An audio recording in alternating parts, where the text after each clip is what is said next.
नमस्कार दोस्तों, मैं राघवेंद्र सोलंकी तक्षशिला बुंदेलखंड में एक बार फिर आपका स्वागत कहता हूं। आज जो आपके टेक्नीशियन थर्ड ग्रेड के 27 दिसंबर की जो थर्ड शिफ्ट है उसके क्वेश्चन मिल चुके हैं, तो इसको ज़रूर देखें और इस हमारे वीडियो को ज़रूर शेयर कर दें। जिन जिनका इसमें थर्ड शिफ्ट में हुआ था तो वे अपने क्वेश्चन मिला लेंगे और लाइक ज़रूर कर दें हमारे चैनल को। आगे चलते हैं। बिना इसमें बहुत सारी लगभग 30 क्वेश्चन के आसपास मिल गए हैं। इसमें कुछ करंट के भी है और आपके साइंस के भी कुछ क्वेश्चन हैं, इनसे मिल चुके हैं। और आगे चलते हैं। पहला क्वेश्चन है, खेलो इंडिया विंटर गेम्स 2025 का पहला चरण कहाँ आयोजित किया गया था। ठीक है, विंटर गेम्स का कहाँ किया गया था। खेलो इंडिया विंटर्स गेम 2024 में 2 चरणों में आयोजित किया गया था। पहला चरण 2 से 6 फरवरी 2024 लेह लद्दाख में खेला गया। तो यही वाला पूछा गया था, पहला चरण वाला, तो ये आपका लेह लद्दाख में हो जाएगा। और दूसरा चरण जो हुआ था, दूसरा चरण 21 से 25 फरवरी 2024 में गुलमर्ग जम्मू कश्मीर में आयोजित किया गया था।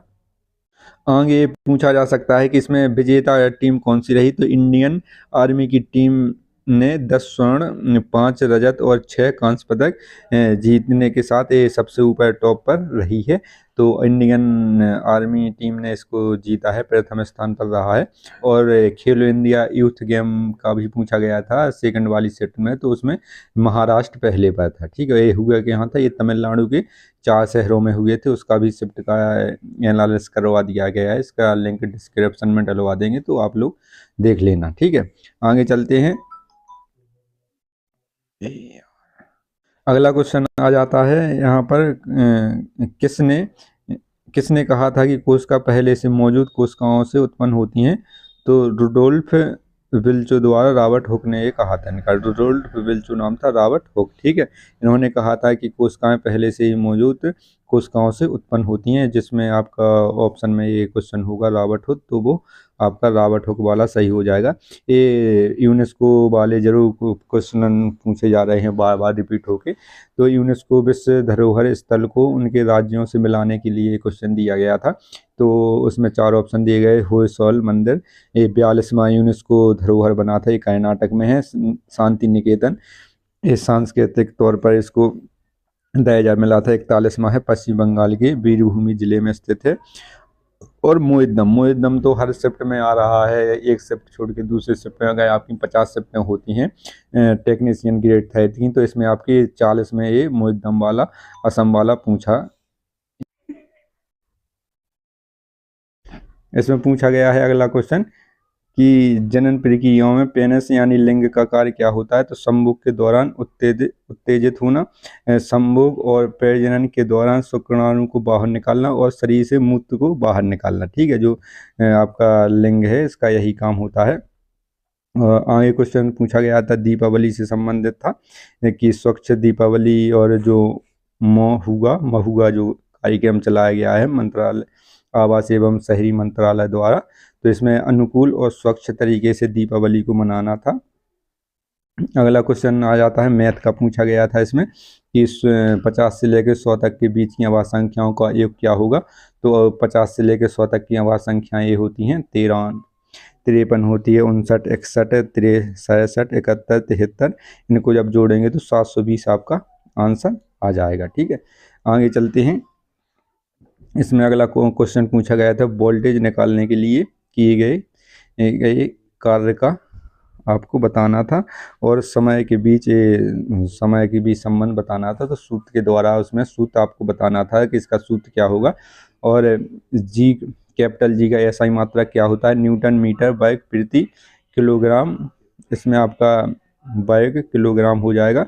और इसका गुरुत्व बल का मान क्या हो जाएगा, 6.6759 गुणा 10⁻11 newton metre square kilogram square. ठीक है, जी का जो स्मॉल जी है उसका मीटर प्रति सेकंड होता है और 9.8 इसका गुरुत्व के मान होता है, ये ध्यान रखना है। इसके बाद जी के मान दिए गए हैं। इसके बाद है जो आपका NFSH 5 के आंकड़ों पर आधारित नीति आयोग के एक पेपर के अनुसार 2023 में बिहार की कितनी प्रतिशत आबादी बहुआयामी गरीबी में थी, तो 26.59 ये गरीबी रेखा में थी। ये आपको ऑप्शन सही हो जाएगा जिसमें भी आपका दिया गया है। इसके बाद अगला है, रीढ़ की हड्डी किस ऊतक से बनी होती है? रीढ़ की हड्डी तंत्र का ऊतक से बनी होती है, जो शरीर के कई कार्यों के समन्वयन और नियंत्रण के लिए जिम्मेदार है। ठीक है, तो कई तंत्र का, और ये यूनेस्को में आपके विश्व धरोहर शामिल थे, इसको भी आपको याद रखना है। ये यूनेस्को से पूछे गए थे, आपको मिलान करना था इसका। अगला क्वेश्चन आ जाता है इसमें कि कार्य का एसआई मात्रा क्या होता है? कार्य का आपका क्या हो जाएगा? जूल हो जाएगा, और ऊर्जा का भी आपका जूल हो जाएगा। जो फर्स्ट वाली शिफ्ट थी उसमें पूछा गया था कार्य और ऊर्जा का आपका एक ही मात्रक होता है, वो कौन सा है? तो जूल ऑप्शन में दिया था। यहाँ से आपके कई प्रकार के क्वेश्चन बन रहे हैं, तो इसको जरूर याद रखें। और अगला आ जाता है कि इसमें दर्पण का आवर्धन +2/3 है, तो दर्पण किस प्रकार का है? उत्तल दर्पण हो जाएगा इसका। 2/3 है तो इसका आवर्धन कितना? 2/3 हो जाएगा। इसके बाद टायलिन का स्राव कहाँ से होता है? ठीक है, टायलिन अब मानव शरीर के लार में पाई जाती है टायलिन। ठीक है, जब टायलिन और इसमें ये लार में एक और एंजाइम पाया जाता है, एमाइलेज। ठीक है, एमाइलेज, इसको भी याद रखना है, आगामी सप्ताह में आपका पूछा जाएगा। इसके बाद अगला क्वेश्चन है, जो अधिक संकुचित ठोस या तरल या गैस है? ठीक है, जो सबसे अधिक संकुचित होती है, तो गैस अत्यधिक संपीड़न होती है। ऐसा इसलिए होता है क्योंकि गैस के कण दूर दूर होते हैं और इनके बीच बड़ी जगह होती है, इसलिए बड़े दबाव डालकर गैसों को बहुत छोटी मात्रा में संपीड़न किया जा सकता है, संकुचन किया जा सकता है। तो इसका ऑप्शन गैस हो जाएगा। गैस को एक छोटे आकार में भी भर सकते हैं, और 1 किलो गैस को अपन एक कमरे में भी भर सकते हैं, तो उसके अणु दूर दूर हो जाएंगे। जब ये छोटे आकार में भरेंगे तो उसके अणु पास पास हो जाएंगे। यहाँ से जरूर क्वेश्चन बन रहे हैं कि आपके क्रम में आपके 4 ऑप्शन दिए रहते हैं कि इसकी आपकी कौन सा तत्व आपका ज़्यादा क्रियाशील है, कौन सा नहीं है। तो सबसे ज़्यादा क्रियाशील है आपका पोटेशियम हो जाएगा, इसका सिंबल के है। इसके बाद सोडियम, कैल्शियम हो जाएगा, मैग्नीशियम, एल्यूमिनियम, कार्बन, जिंक, एक क्रम से दिया गया है।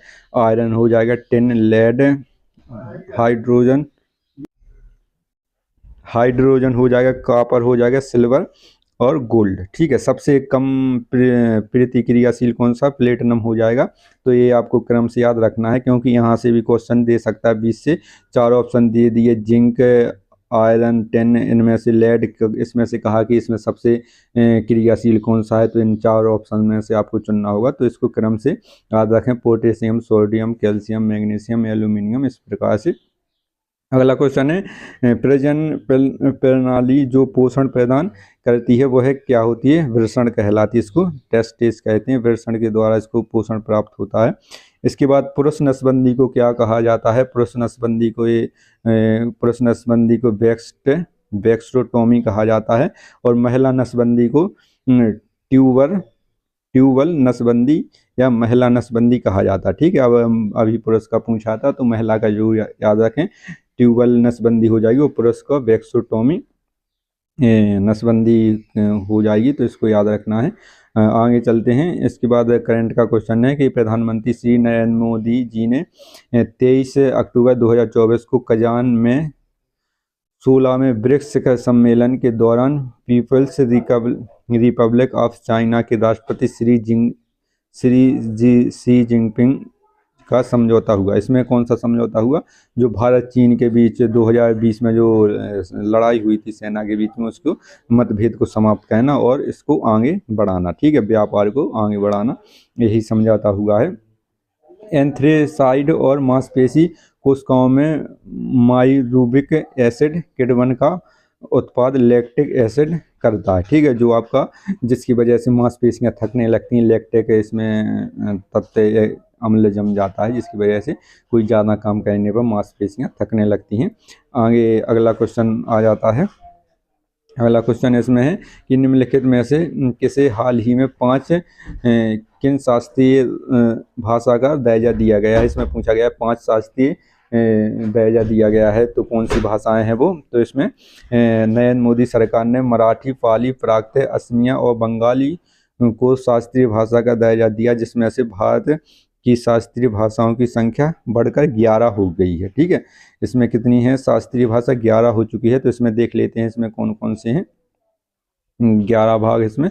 पहला है तमिलनाडु, तमिल है, यह 2004 में दर्जा दिया गया। संस्कृत 2005 में, तेलुगु 2008 में इसको राष्ट्रीय भाषा का दर्जा दिया गया। शास्त्रीय भाषा, ठीक है, कौन सी? शास्त्रीय भाषा, राष्ट्रीय भाषा नहीं है। इस शास्त्रीय भाषा का दर्जा दिया है 2008 में। मलयालम 2013 में शास्त्रीय भाषा बनी। उड़िया 2014 में बनी। मराठी 2024 में। पाली 2024 में राष्ट्रीय का दर्जा प्राप्त हुआ, राष्ट्रीय आपका शास्त्रीय भाषा का। प्राकृतिक आपका 2024 में। असमिया 2024 में। ठीक है, तो ये कुल मिला के आपकी 11 प्राकृतिक भाषाएं हो गई हैं। तो इसमें आप लोगों को जरूर याद रखना है। और आपकी जिनमें से शास्त्रीय, प्राकृतिक, असमिया, बंगाली इसमें शामिल है। पाली भी इसमें, मराठी भी, सब इसमें शामिल हो गई हैं। ठीक है, तो ये ध्यान रखना है। आगे चलते हैं अगले क्वेश्चन पर। Cell membranes made up of, तो इसमें कोशिका झिल्ली लिपिड और प्रोटीन से बनी होती हैं। इसे प्लाज्मा झिल्ली भी कहा जाता है। ठीक है, जिनको कोशिका जो आपकी कोशिका झिल्ली बनी होती है उसको क्या कहा जाता है? प्लाज्मा से बनी होती हैं। अगला क्वेश्चन है, सतह क्षेत्र में वृद्धि का वाष्पीकरण की दर पर क्या प्रभाव पड़ता है? जो आपकी जैसे कोई बर्तन है उसकी सतह क्षेत्र है तो ऊपर से गर्म हो रहा है, तो जो गर्म आपका बर्तन होगा वो ऊपर से पानी भरा है इसमें, तो ये आपका ऊपर का परत वाला जो सतह वाला है वो जल्दी ऊपर उड़ने लगेगा, तो वाष्पीकरण की दर बढ़ जाएगी। यही सही ऑप्शन था आपका, सही आंसर हो जाएगा। इसके बाद अगला क्वेश्चन कौन सा है? कोशिकांग के किस समूह में अपना स्वयं का डीएनए होता है? वो माइक्रोकाइंडिया और क्लोरोप्लास्ट में। ठीक है, माइक्रोकाइंडिया और क्लोरोप्लास्ट में इसका खुद का आपका डीएनए होता है, ये ध्यान रखना। माइक्रोकाइंडिया ये आपका पशुओं में और दोनों में पाया जाता है। क्लोरोप्लास्ट हरी पत्तियों में पाया जाता है, तो इसको ध्यान रखना है। आगे चलते हैं अगले क्वेश्चन पर। अगला क्वेश्चन है, ये अच्छा क्वेश्चन पूछा गया है कि उभयचरों के हृदय में कितने कक्ष होते हैं? तो 3 कक्ष। उभयचर कौन से होते हैं? जो जल में भी रह सकते हैं और जो आपके ऐसे बिना जल के आपके पृथ्वी पर भी या भूमि पर भी ये घूम सकते हैं, तो इनको क्या कहते हैं? उभयचर, जो दोनों में रहते हैं। तो उभयचर जैसे मेढक हो गया, जैसे मगरमच्छ हो गया, ये भी उभयचर है। पानी में भी रह सकता है, पानी के बिना भी रह सकता है। तो 3 कक्षीय होते हैं, 2 अटरियां, 1 निलय होता है। मानव का 4 कोष्ठीय होता है। ठीक है, 4 कोष्ठीय हृदय होता है इस प्रकार का। अनिल दाया, अनिल बाया, निलय, इस प्रकार से होता है। इसका भी क्वेश्चन पूछा गया था हृदय का, और इसमें मानव के हृदय से संबंधित के आपका शुद्ध रक्त कौन से में शुरू होता है बहना।